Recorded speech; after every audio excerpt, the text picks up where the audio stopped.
पिछले एपिसोड में हमने देखा था कि मानव ने ध्वनि के मांग में सिंदूर भर देता है, गले में मंगलसूत्र भी बांध देता है।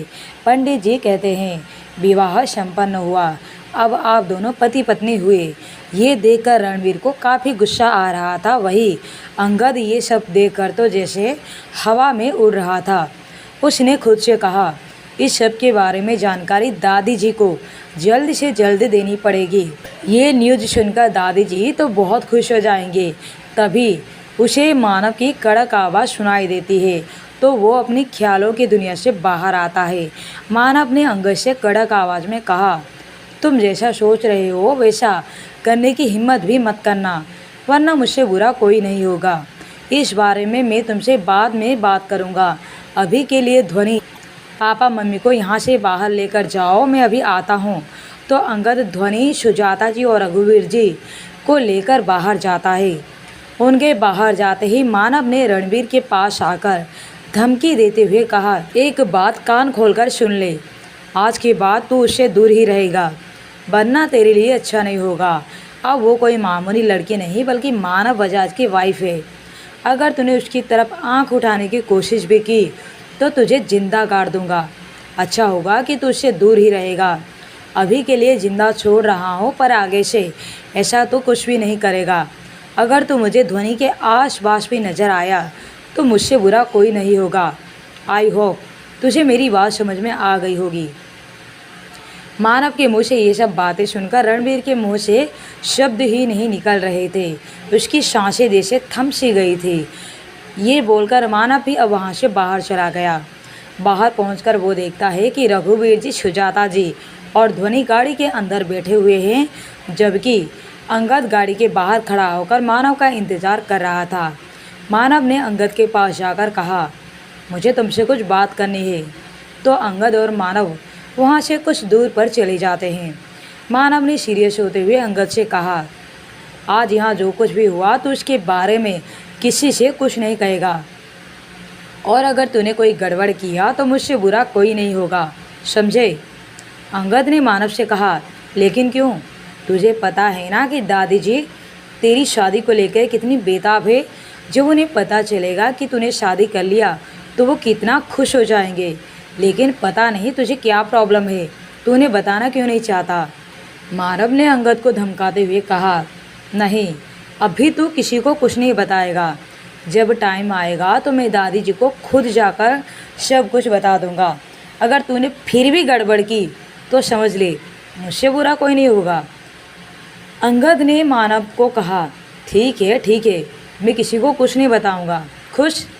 अब ये बता कि हमें जाना कहाँ है, आई मीन घर या कहीं और? तो मानव ने कहा, घर ही जाएंगे ना, और कहाँ जाएंगे। और फिर वो दोनों गाड़ी में बैठकर मानव के घर की तरफ निकल जाते हैं। सभी लोग मानव के गाड़ी में बैठकर जा रहे थे, तब रघुवीर जी ने मानव से कहा, बेटा हमें हमारे घर छोड़ दो। अंगद ने रघुवीर जी को समझाते हुए कहा, पर अंकल इस वक्त आपके घर जाना सही नहीं है, आप भी हमारे साथ चलिए। रघुवीर जी ने अंगद से कहा, नहीं बेटा, हम आपके साथ नहीं जा सकते, हमें हमारे घर पर ही छोड़ दो। अब क्या खतरा है हमें? वो कमीना भी वापस क्यों आएगा? उसे उसका सबक मिल चुका है और अब मुझे उससे डर भी नहीं। अंगद ने रघुवीर जी से कहा, ठीक है अंकल, आपको आपके घर छोड़ देते हैं। वो गाड़ी ध्वनि के घर की तरफ मोड़ देता है। कुछ ही देर में गाड़ी ध्वनि के घर के बाहर पहुंच चुका था। रघुवीर जी और सुजाता जी गाड़ी से उतरने लगते हैं। ध्वनि को भी गाड़ी से उतरते देखकर अंगद ने ध्वनि को पूछता है, आप कहाँ जा रही हैं?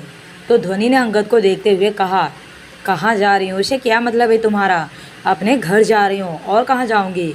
अंगद ने ध्वनि से कहा, पर अब आपका घर वो नहीं, आपका घर आपका ससुराल है, क्योंकि शादी के बाद लड़की का घर वहीं होता है। तो ध्वनि ने रघुवीर जी और अपनी मम्मी सुजाता जी को देखते हुए कहा, आप दोनों घर जाइए, मैं अभी आती हूँ। तो सुजाता जी ने कहा, पर बेटा तुम? ध्वनि ने कहा, मैंने कहा ना आप लोग जाइए, मैं आ रही हूँ।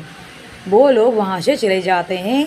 अपनी मम्मी पापा के जाते ही ध्वनि ने मानव से कहा, मुझे आपसे कुछ बात करनी है।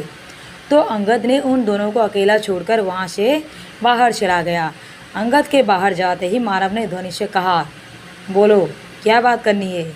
ध्वनि ने मानव से कहा, मुझे इस शादी के बारे में कुछ बात करनी है। तो मानव ने कहा, बोलो क्या बात करनी है। ध्वनि ने बिना किसी एक्सप्रेशन के कहा, यही कि मैं इस शादी को नहीं मानती, तो बेहतर होगा कि आप भी इस शादी को भूल जाए। मानव ने ध्वनि को देखते हुए कहा, मैंने तुमसे ये शादी भूलने के लिए नहीं की है। तुम चाहे जो बोलो, मगर शादी हुई है हमारी, वो भी तुम्हारी मम्मी पापा के सामने। तो तुम्हारे मानने या न मानने से सच झूठ नहीं हो जाएगा। ध्वनि ने तेज आवाज़ में कहा, पर मैं इस शादी को नहीं मानती और ना ही कभी मानूंगी। वैसे देखा जाए तो आप में और रणबीर में ज़्यादा कुछ फ़र्क नहीं है। वो भी मुझसे ज़बरदस्ती शादी करना चाहता था और आप भी बिना मेरी मर्जी जाने, मेरी मर्जी पूछे मुझसे शादी कर ली।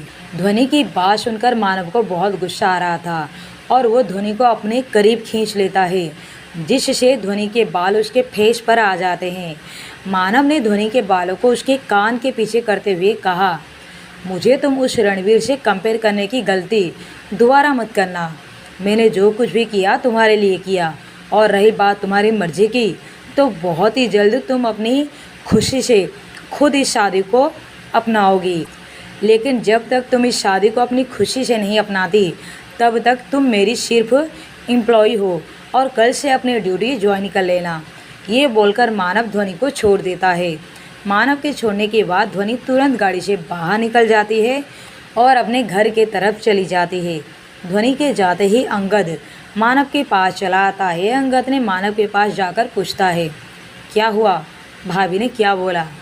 मानव ने कन्फ्यूज होते हुए पूछा, भाभी। तो अंगद ने मानव को समझाते हुए कहा, अरे यार, तू इसे कन्फ्यूज क्यों हो रहा है। अब तेरी शादी ध्वनि से हो गई है तो वो मेरी भाभी हुई ना। तो मानव ने अंगद से कहा, ओके। उसने यही कहा कि वो इस शादी को नहीं मानती। इसी वजह से मैंने तुझसे कहा था, दादी को बताने से मना किया था। मुझे पता था कि वो ज़रूर कुछ ऐसा ही करेगी और ये सब दादी को पता चलता तो बहुत बड़ी प्रॉब्लम हो जाती। अंगद ने मानव से पूछा, पर अब तो क्या करेगा, तू उन्हें कैसे मनाएगा। मानव ने अंगद से कहा, वही करूँगा जो मुझे करना चाहिए, तू ये सब टेंशन मत ले और एक काम कर, ध्वनि के घर के बाहर कुछ बॉडीगार्ड से लगा दे, क्योंकि मैं नहीं चाहता कि अब और कोई प्रॉब्लम आए। तो अंगद ने कहा, ओके। कहता हुआ गाड़ी को स्टार्ट कर देता है और फिर कुछ ही देर के बाद मानव की गाड़ी उसके घर के बाहर पहुंच जाती है। तो मानव गाड़ी से उतरकर घर के अंदर चला जाता है और अंगद अपने घर के लिए चला जाता है।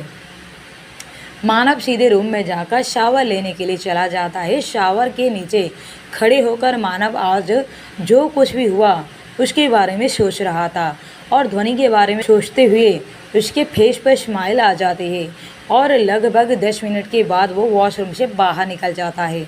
मानव ने इस वक्त सिर्फ टॉवेल पहन रखा था। इस वक्त वो काफ़ी हैंडसम लग रहा था। उसकी बॉडी पर अभी भी पानी की कुछ बूंदें लगी हुई थी। गीले बाल उसके माथे पर बिखरे हुए थे, जिससे वो और भी ज़्यादा चार्मिंग लग रहा था।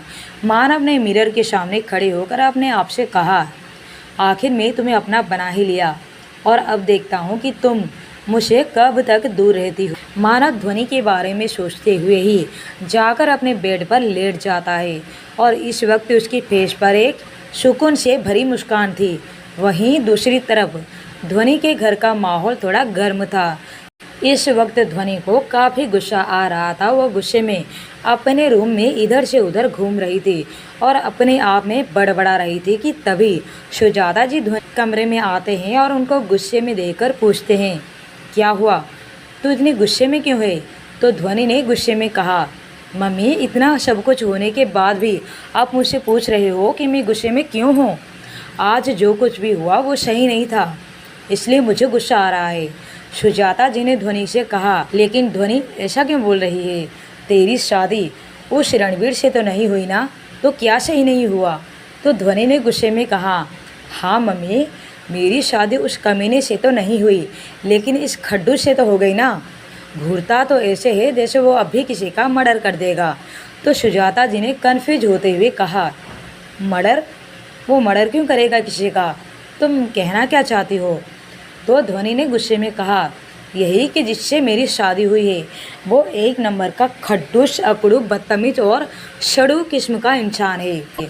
सुजाता जी ने ध्वनि को समझाते हुए कहा, ध्वनि वो चाहे जैसा भी है, खड्डूस है, सड़ू है, अकड़ू है, लेकिन वो रणबीर के जैसा कमीना तो नहीं है।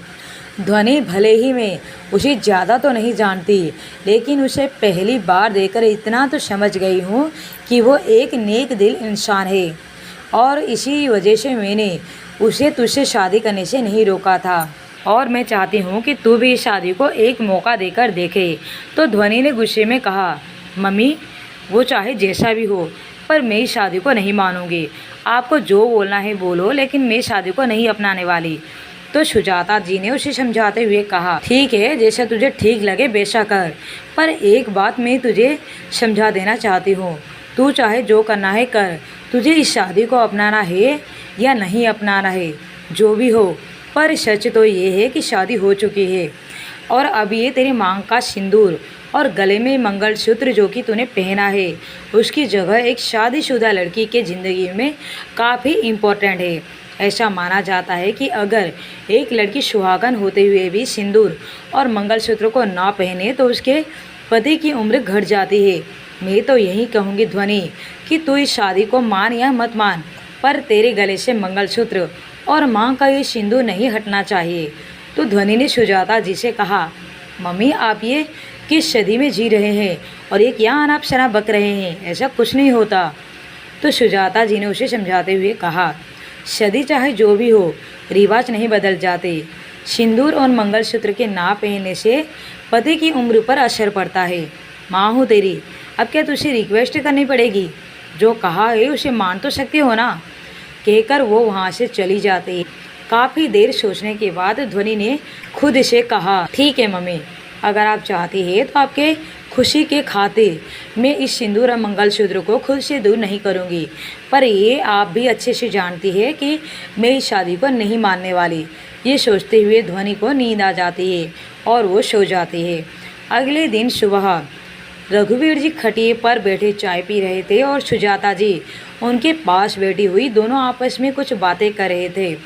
तब उनकी नज़र कमरे से बाहर निकलते ध्वनि पर जाती है, तो दोनों उसे देखकर मुस्कुरा देते हैं, क्योंकि आज ध्वनि बिल्कुल एक नई नवेली दुल्हन सी लग रही थी। आज उसने एक रेड कलर की सूट पहन रखा था, मांग में सिंदूर और गले में मंगलसूत्र भी पहना था। आज ध्वनि काफ़ी खूबसूरत लग रही थी। ध्वनि को इस तरह से रघुवीर जी देखकर काफ़ी खुश हो जाते हैं और मुस्कुरा देते हैं। तो ध्वनि ने अपने पापा से पूछा, क्या हुआ पापा, आप मुझे ऐसे क्यों देख रहे हैं? तो रघुवीर जी ने मुस्कुराते हुए कहा, क्योंकि आज मेरी प्रिंसेस बहुत ज़्यादा खूबसूरत लग रही है। सुजाता जी ने उसी की आंखों से काजल लेकर उसके कान के पीछे लगाते हुए कहा, किसी की नज़र ना लगे मेरे बच्चे को। ध्वनि ने हंसते हुए कहा, अगर आप लोगों का हो गया हो तो मैं जाऊं, मुझे ऑफिस के लिए लेट हो रहा है। सुजाता जी ने कहा, बिल्कुल जा, पर संभल कर जाना। तो ध्वनि ने वहाँ से मानव के घर के लिए निकल जाती है। इससे पहले कि ध्वनि मानव के घर का डोरबेल बजाती कि आज उसे कुछ घबराहट हो रही थी, क्योंकि अब सिचुएशन कुछ अलग थी और इसी वजह से शायद उसे घबराहट हो रही थी। कुछ सोचते हुए ध्वनि ने डोरबेल बजाया तो सर्वेंट ने आकर डोर ओपन किया। ध्वनि को देखकर तो सर्वेंट भी पल भर के लिए हैरान हो गया और मन ही मन सोचने लगा, मुझे तो लगता था कि इनके और सर के बीच कुछ चल रहा है और सर बहुत ही जल्द इनसे शादी करने वाले हैं, मगर ये तो पहले से ही शादीशुदा है। वो ये सब कुछ सोच रहा था कि ध्वनि ने उसके सामने हाथ हिलाते हुए कहा, क्या हुआ भैया, कहाँ खो गए? तो सर्वेंट ने हड़बड़ाते हुए कहा, कुछ नहीं मैडम, आप आइए, अंदर आइए ना। तो ध्वनि ने अंदर जाती है और सर्वेंट से मानव के बारे में पूछती है, सर कहाँ है? तो सर्वेंट कहता है, सर अभी जिम में है। ये सुनकर ध्वनि किचन में चली जाती है और जाकर अपने काम में लग जाती है। तभी मानव अपनी जिम से आकर सर्वेंट से पूछता है, ध्वनि आ गई क्या? तो सर्वेंट ने कहा, जी सर वो आ गए हैं और अभी किचन में है। ये सुनकर मानव भी अपने कदम किचन की तरफ बढ़ा देता है। मानव किचन में पहुंचकर बस ध्वनि को ही निहारे जा रहा था आज वो किसी खिले हुए गुलाब से कम नहीं लग रही थी। उसका मन तो कर रहा था कि अभी जाकर उसे अपनी बाहों में भर ले, और जब मानव से नहीं रहा जाता तो वो सीधा जाकर ध्वनि को पीछे से गले से लगा लेता है। मानव इस वक्त जिम से आया हुआ था। उसकी पूरी बॉडी पसीने से नहाया हुआ था और इस वक्त उसने अपनी अपर बॉडी पर कुछ नहीं पहना था। मानव के इस तरह गले लगाने पर ध्वनि थोड़ा डर जाती है और अपने आप को मानव की पकड़ से छुड़ाते हुए कहा, छोड़िए मुझे। लेकिन वो उसे छोड़ने के लिए बिल्कुल भी तैयार नहीं था और उसने ध्वनि को और भी कसकर पकड़ते हुए कहा, मैं नहीं छोड़ूंगा। तभी ध्वनि को एक आइडिया आता है। वो थोड़ा सा झुककर मानव के हाथ पर जोर से वाइट कर देती है, जिससे मानव को दर्द होता है और वो एक झटके में ध्वनि को छोड़ देता है। मानव ने ध्वनि को घूरते हुए कहा, जंगली बिल्ली। तो ध्वनि ने मानव को घूरते हुए कहा, क्या कहा आपने? जंगली बिल्ली? तो दूर रहे इस जंगली बिल्ली से, वरना ये आपको काट भी सकती है। मानव ने हंसते हुए कहा, दूर रहने का तो सवाल ही पैदा नहीं होता, बिकॉज आई लाइक जंगली बिल्ली। और फिर वो धीरे धीरे फिर से ध्वनि के करीब जाने लगता है। तो ध्वनि ने उसे रोकते हुए कहा, दूर रहिए मुझसे, मेरे पास मत आइए वरना अच्छा नहीं होगा। मानव ने ध्वनि के करीब आते हुए कहा, वरना? वरना क्या करोगी? ध्वनि ने इधर उधर देखती है, तब उसकी नज़र वहाँ रखे एक नाइफ पर पड़ती है। तो उसने उस नाइफ को उठाकर मानव को दिखाते हुए कहा, वरना आपके लिए अच्छा नहीं होगा। मानव ने मुस्कुराते हुए ध्वनि की तरफ बढ़ते हुए कहा, तो क्या करोगी तुम इस नाइफ से? मुझे मारोगी? ध्वनि ने मानव को नाइफ दिखाते हुए कहा, ज़रूरत पड़ी तो वो भी कर सकती हूँ, तो सोच समझकर मेरे पास आना, वरना आपके लिए अच्छा नहीं होगा। मानव ने मुस्कुराते हुए कहा, नहीं, तुम ऐसा कुछ नहीं कर पाओगी, देखना चाहोगी? ये बोलकर मानव ने ध्वनि की तरफ कदम बढ़ाता है, जिससे ध्वनि पीछे हटने लगते हैं और जाकर दीवार से लग जाते हैं। तो मानव उसके करीब पहुंच जाता है और अपने एक हाथ से ध्वनि के दोनों हाथ को पकड़ लेता है, जबकि अपने दूसरे हाथ से उसकी कमर को पकड़कर अपनी ओर खींच लेता है। ध्वनि मानव के बहुत करीब हो जाती है और उसकी पकड़ से छूटने के लिए छटपटा रही होती है, जिससे मानव की पकड़ उसकी कमर पर और भी अधिक कसती जा रही थी। मानव ने ध्वनि के करीब जाकर उसके कानों में कहा, क्या हुआ वाइफी, तुम इतना घबरा क्यों रही हो? अभी तो तुम मुझे मारने की बात कर रहे थे, लेकिन अब तुम्हारे हाथ क्यों काँप रहे हैं?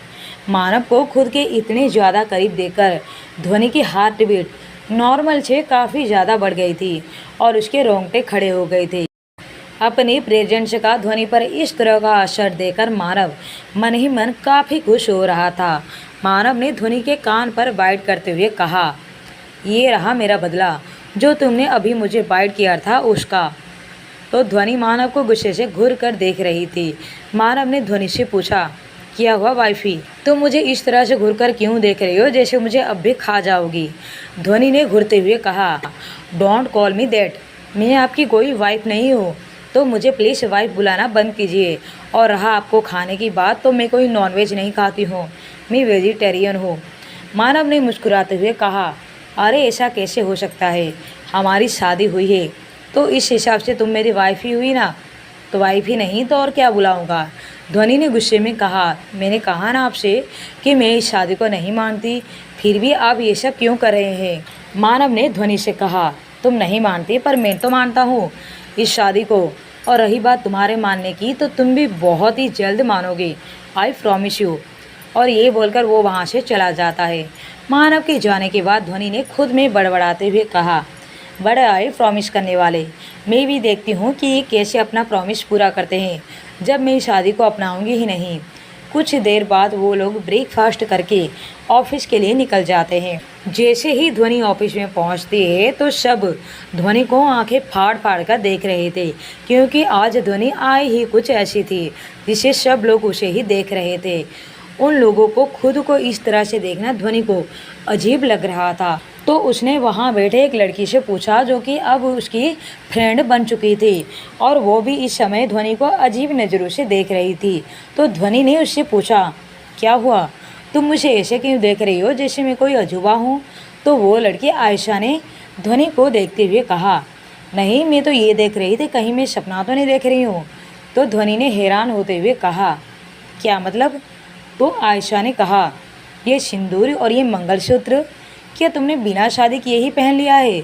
मैं तो हैरान हूँ कि तुमने शादी कब किया, हमें तो बताया भी नहीं। वैसे एक बात बताओ, परसों तुम जब यहाँ से गई तब तक तो शादी नहीं हुई थी, और आज सुबह ये सिंदूर और मंगलसूत्र लगाकर आई हो, इसका मतलब है कि तुमने कल भर में ही शादी कर ली। तो ध्वनि ने कहा, हाँ वो ये सब इतनी जल्दी हुआ कि मैं किसी को बता नहीं पाई। तो आयशा ने हैरान होते हुए कहा, 1 मिनट ध्वनि, ये सब इतनी जल्दी में हुआ, क्या मतलब है? सब ठीक तो है ना? तो ध्वनि ने कहा, हाँ सब कुछ ठीक है। तो आयशा ने मुस्कुराते हुए कहा, वैसे एक बात बताओ, तुम्हारे हस्बैंड कैसे है? मेरा मतलब है हैंडसम तो है ना? और तू कब उनसे हमें मिलवा रही है? तो ध्वनि ने बात को घुमाते हुए कहा, अभी वो यहाँ नहीं है। उस लड़की ने हैरान होते हुए कहा, यहाँ नहीं है? पर कल तो तुम्हारी शादी हुई है और आज वो यहाँ नहीं है, इससे क्या मतलब है? तो ध्वनि ने कहा, मेरा मतलब है कि वो कल ही कुछ ज़रूरी काम से बाहर चले गए हैं। इतना कहने के बाद ध्वनि अपने कैबिन में चली आती है। अपने कैबिन में आने के बाद अपने कामकाज में लग जाती है और कुछ ही देर में ध्वनि के कैबिन में रखा फ़ोन बजता है। तो ध्वनि फ़ोन की तरफ बिना ध्यान दिए फ़ोन उठा लेती है। इससे पहले कि ध्वनि फ़ोन को अपने कान से लगा दे कि तभी वो लड़के आयशा फिर से कैबिन में आते हुए कहा, वो एक्चुअली मैं तुमसे ये पूछना भूल गई थी कि कल ही तुम्हारे हस्बैंड चले गए, इसका मतलब तो यही हुआ कि तुम्हारी अभी फर्स्ट नाइट नहीं हुई। तो ध्वनि ने हैरान होते हुए कहा, क्या बकवास कर रही हो? तो आयशा ने समझाते हुए कहा, अरे यार मैं बकवास नहीं कर रही हूँ, बिना फर्स्ट नाइट की शादी थोड़ी होती है। तू तो कह रही थी कि तेरे हस्बैंड कल ही चले गए, इसका मतलब तो यही हुआ ना कि तुम्हारी शादी अभी अधूरी है। तो ध्वनि ने हाथ जोड़ते हुए कहा, बस मेरी माँ, मुझे और तेरा ज्ञान नहीं सुनना। अगर तेरा ज्ञान देना ख़त्म हो गया हो तो यहाँ से जा। अगर बॉस ने तुझे यहाँ टाइम पास करते हुए देख लिया तो तेरे लिए अच्छा नहीं होगा। तो आयशा ने मुंह बनाते हुए कहा, अच्छा जा रही हूँ, तू बॉस के नाम पे डरा मत मुझे। और आयशा ध्वनि की कैबिन से वहाँ से चली जाती है। आयशा के जाने के बाद ध्वनि अपने हाथ में पकड़े हुए फ़ोन को देखती है। तब जाकर उसे ध्यान में आता है कि किसी का फ़ोन आया था और आयशा के चक्कर में बात ही नहीं कर पाई। वो फ़ोन को कान से लगाकर हेलो बोलती है कि तब तक फ़ोन कट चुका था। ध्वनि ने फ़ोन रखते हुए कहा, पता नहीं किसका फ़ोन था, अगर ज़रूरी काम होगा तो वो फिर से फ़ोन करेगा। कहती हुई वो अपने काम से लग जाती है, लेकिन ध्वनि को इस बात का बिल्कुल भी अंदाज़ा नहीं था कि किसी ने उसकी और आयशा की बातें सुन ली थी। वो अपने कामकाज में बिजी थी कि फिर से फ़ोन रिंग होता है। ध्वनि उसे उठा लेती है तो दूसरी तरफ मानव था, जो ध्वनि को अपने कैबिन में आने के लिए बोलता है। तो ध्वनि उसके कैबिन में चली जाती है। ध्वनि वहां जाकर देखती है कि मानव अपने लैपटॉप में कुछ काम कर रहा था। उसे देखकर तो लग रहा था कि वो कोई इम्पोर्टेंट काम कर रहा है। ध्वनि ने मानव को प्रोफेशनल तरीके से पूछा, सर आपने मुझे बुलाया? तो ध्वनि की आवाज़ सुनकर मानव ने अपना सिर उठाकर ध्वनि की तरफ देखते हुए कहा, यस मिस। ये कहते हुए वो थोड़ा रुक गया और फिर मानव ने मुस्कुराते हुए कहा, नो मिसेस बजाज, मुझे आपको ये बताना था। मानव का खुद को मिसेस बजाज बुलाना ध्वनि को बिल्कुल भी अच्छा नहीं लगा। उसने चिढ़ते हुए कहा, देखिए सर, मैं आपको पहले भी बता चुकी हूँ कि मुझे मिसेस बजाज मत बुलाइए। मानव ने ध्वनि को छेड़ते हुए कहा, ओह, तो तुम चाहती हो कि मैं तुम्हें वाइफी कहकर बुलाऊं? ध्वनि ने चिढ़ते हुए कहा, नहीं, मैं ऐसा भी नहीं चाहती, आप मुझे मेरे नाम से ही बुलाइए। मैं आपसे कितनी बार कह चुकी हूँ कि मैं इस शादी को नहीं मानती, तो आप मेरे साथ ज़बरदस्ती क्यों करें? तो ध्वनि की बात सुनकर मानव को गुस्सा आ जाता है। वो खड़ा होता है, ध्वनि का हाथ पकड़कर अपनी तरफ खींच लेता है, जिसे ध्वनि मानव के सीने से जा टकराती है। मानव ने गुस्से से ध्वनि से कहा, अभी तुमने मेरी ज़बरदस्ती देखी कहाँ है? अब मैं तुम्हें बताऊंगा कि ज़बरदस्ती करना किसे कहते हैं। और रही तुम्हारी शादी के न मानने की बात, तो मुझे कोई फ़र्क नहीं पड़ता, क्योंकि मैं इस शादी को मानता हूँ दिल से, और जल्द से जल्द तुम भी इस शादी को मानने लगोगी। ध्वनि ने मानव को टॉन्ट मारते हुए कहा, अच्छा, तो आप इस शादी को दिल से मानते हैं? आपके पास दिल है भी जो आप इस शादी को दिल से मानेंगे? जहाँ तक मुझे पता है, आपके पास दिल नाम का कोई चीज़ नहीं है। आपके सीने में दिल की जगह पत्थर है और आप इसी पत्थर से हर किसी के फीलिंग्स को कुचलते रहते हैं। मानव ने ध्वनि से कहा, अच्छा तो तुम्हें लगता है कि मेरे पास दिल नहीं है, तो ठीक है, यही सही। अब तुम देखना कि ये पत्थर दिल इंसान तुम्हारे साथ क्या करता है। ये कहकर उसने ध्वनि के कमर को पकड़कर अपनी तरफ खींच लेता है। ध्वनि ने चिल्लाते हुए कहा, छोड़िए, ये आप क्या कर रहे हैं, मुझे दर्द हो रहा है। कहते हुए उसकी आंखों से आंसू आ जाते हैं। ध्वनि की आंखों में आंसू देकर मानव ध्वनि को छोड़ देता है और बोलता है, आज तुम मेरे साथ घर चलोगी, मैं तुम्हें छोड़ दूंगा। ध्वनि ने मानव से कहा, आपको तकलीफ उठाने की कोई ज़रूरत नहीं है, मैं खुद जा सकती हूँ। मानव ने ध्वनि को देखते हुए कहा, आई नो वाइफ कि तुम जा सकती हो, लेकिन जब हमें एक ही घर जाना है तो तुम्हें अकेली जाने की क्या ज़रूरत है। ध्वनि ने मानव से कहा, व्हाट यू मीन, हम एक ही घर में जा रहे हैं, आप अपने घर जाएंगे, मैं अपने घर जाऊंगी, एक ही जगह कैसे हो सकता है। तो मानव ने मुस्कुराते हुए कहा, अब वो घर तुम्हारा नहीं है, तुम्हारा घर तो अब तुम्हारा ससुराल है और आज से तुम वही रहोगी। तो ध्वनि ने एटीट्यूड में कहा, ये तो आप अपने सपने में ही इमेजिन कीजिए, क्योंकि हकीकत में तो मैं वहाँ कभी नहीं रहूँगी। और ये बोलकर मानव की कैबिन से बाहर चली जाती है।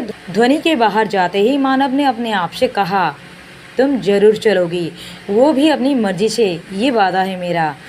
फिर वो अपने फ़ोन से किसी को फ़ोन करता है। कुछ ही देर के बाद बात करने के बाद वो फ़ोन काट देता है। फ़ोन पर बात करने के बाद मानव ने खुद से कहा, अब देखता हूँ कि तुम कैसे मेरे साथ आने से मना करती हो। ध्वनि के कैबिन में उसका फ़ोन रिंग करता है तो ध्वनि ने देखा कि उस पर पापा फ्लैश हो रहा था। तो ध्वनि ने फ़ोन उठा लिया। उधर से रघुवीर जी ने कहा, बेटा ध्वनि, मैं तुझे यही बताने के लिए फ़ोन किया कि तेरी माँ और मैं, हम दोनों दिल्ली जा रहे हैं।